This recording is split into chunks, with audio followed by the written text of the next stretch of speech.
Ladies and gentlemen, fellow business owners, I'm Alex Glassy, a very experienced, as you can tell from my gray beard, business coach. I'm a professor of entrepreneurship and I speak on the world's most boring topics and try to bring them alive so that I can entertain you with these things that are pretty important. And that's what we're going to do today. I want to welcome you to this 5-part series on how any business, how your business can transform its cash flow. Other than entertaining you, I've got a couple of other objectives, and that is to leave you with some additional cash flow insights so that then, objective number 2, that you can go back into your business and unlock and transform its cash flow. And we're going to do this by telling a story. I'm going to tell a story in numbers with 2 businesses, 2 entrepreneurs who start off businesses side by side, and then we're going to follow them through 3 years, and we're going to see how the decisions that they make or don't make related to their cash flow affects the cash flow of their business and ultimately their personal cash flow as well. How important is cash flow in your life? Let's just think about that for a sec. Some of us, even those of us that have been in business for quite a while, we don't really ask ourselves these questions, and yet they're profoundly important, right? Bad cash flow ramps up stress. It impacts the relationships that we're having negatively. It shrinks the business, adding more stress, in particular if we have to go through layoffs. It can lead into bankruptcy, which leads into depression, and it just kicks our self-confidence throughout that whole process. So good cash flow improves all of this. Good cash flow makes life worth living. And great cash flow is life-changing. It's community-changing. Great cash flow, just imagine if you could double the amount of cash that was in your business, or triple, or quintuple the amount of cash in the business. And that's what we're going to see in our story with these 2 entrepreneurs. So 3 years ago, Pat and Sam each started a new business. Same industry, same products, same town. So for all intents and purposes, let's just imagine that they started absolutely identical businesses. Let's think that they started an online t-shirt business. How's that? So we got these 2 people, online t-shirt business, starting in the same place, same time. Here's what happened. Chapter 1, Year 1, Unlocking Potential. Now, I said there was going to be numbers involved, and here we're going to start off right now with the numbers. We're going to go to the income statement. Now, you all know what an income statement is, and you can see that they've already made a decision that is different. So Pat is going to be showing up on our left-hand side. Sam Inc. is going to show up on the right-hand side. Sam has made a decision very early on to incorporate the business, and you'll see that will have a cash flow impact down the road. Okay, now we'll just move down the income statement, and you can see that in the first year, at the end of the first year, each of them have exactly the same amount of sales, $100,000 in sales for the first year. So it's pretty good. Congratulations to both of them for doing such a great job. The cost of goods sold, that's all the expenses related to the production of those sales, was $30,000 both cases.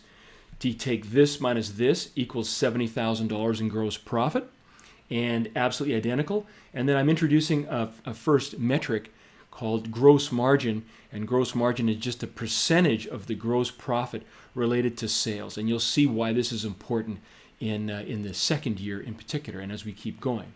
All right? Absolutely identical. Now let's pull that yellow paper down, and let's take a look at the expenses.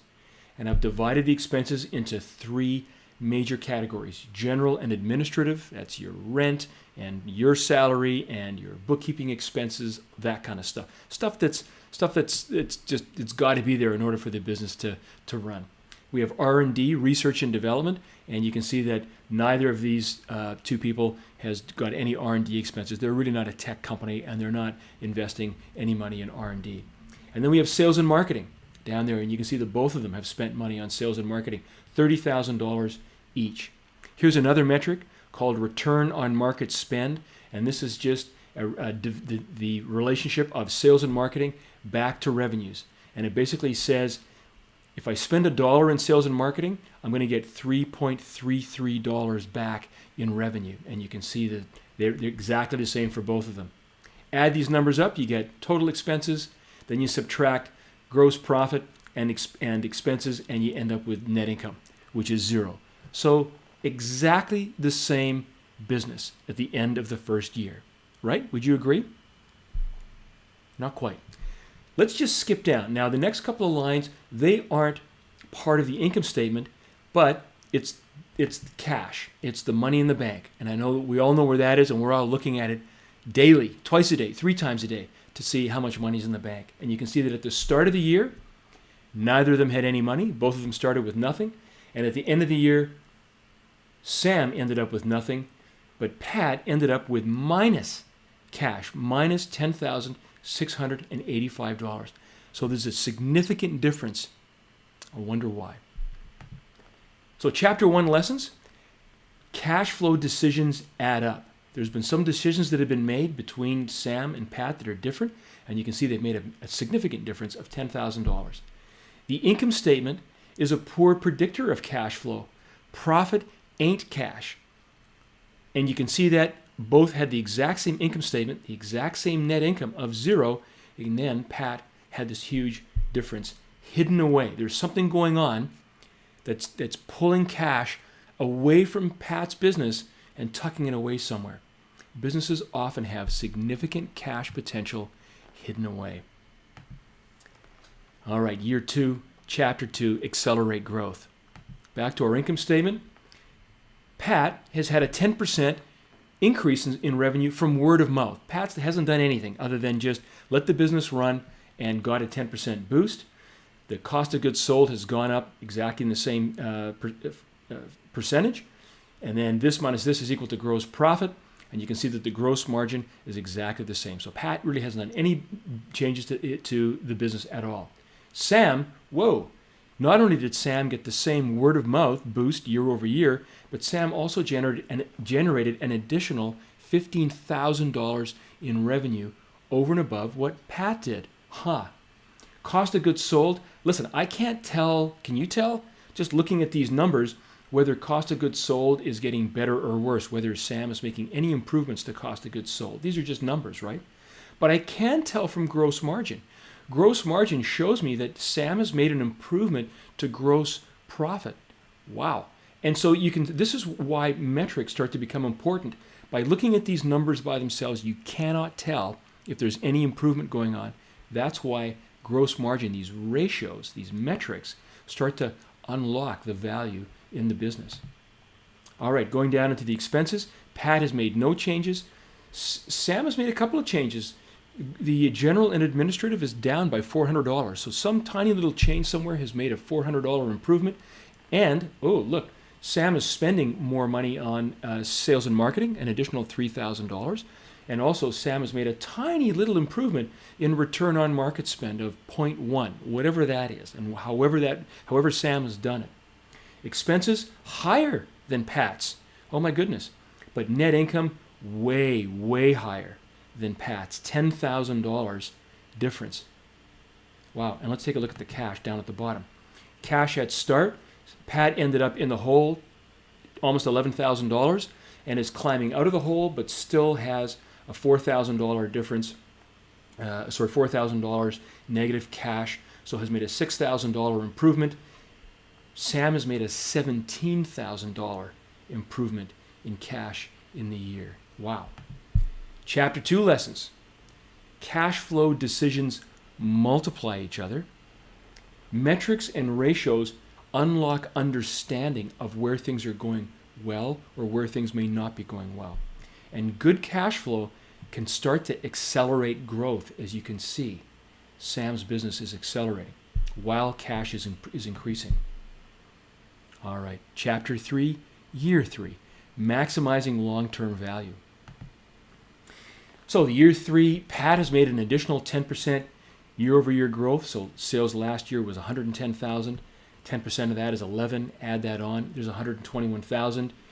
I really can't tell whether Pat's making any improvements to cost of goods sold, but yeah, I can here by gross margin. It's exactly the same. So Pat's just letting the business grow naturally. Sam is just shooting the lights out. An additional $52,000 worth of sales year over year Cost of goods sold, I can't tell from these numbers, but I can tell from gross margin. There's a 4.3% increase year over year in gross margin. G&A, way up. Like making an improvement last year, right? That was down $400, and now it's up a couple of $1,000. I wonder what's going on there. Sales and marketing, an additional $10,000 expense in sales and marketing. And so, and another small improvement in return on market spend. Expenses way higher than Pat, $14,000 higher. Net income is, again, way, way, way higher than what Pat's doing. Let's take a look at cash. Great. Pat has now finally got positive cash, has made looks like a $12,000 difference. Sam has made a $50,000 difference in year-over-year cash. All right, lots of things going on here.